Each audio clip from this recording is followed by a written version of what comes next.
It's said that this is the strongest ever delegation to the China International Import Expo, now in its 6th edition.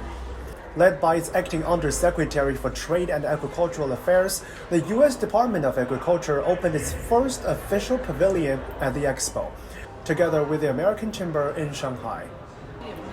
The U.S. ambassador to China addressed the ceremony, reaffirming the U.S.'s extraordinarily important economic and trade relationship with China. That obviously we want to see that continue.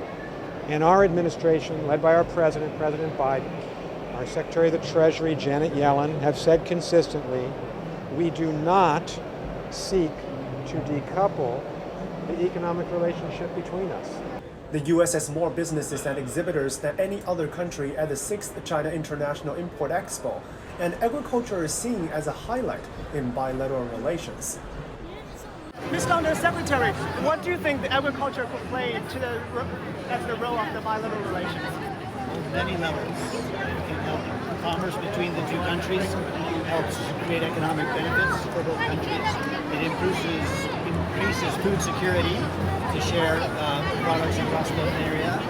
And it's also important for cultural engagement and strengthening of national ties. So many opportunities.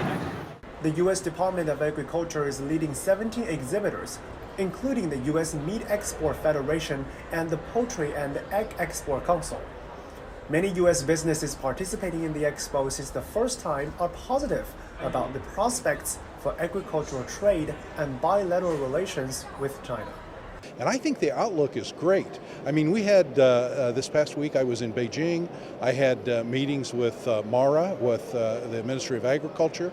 I had the pleasure of meeting with MOFCOM, talking with their team. And you know, the reception that we got was very warm, very cordial, very collaborative. So I think it's very good to have these dialogues at a very senior level.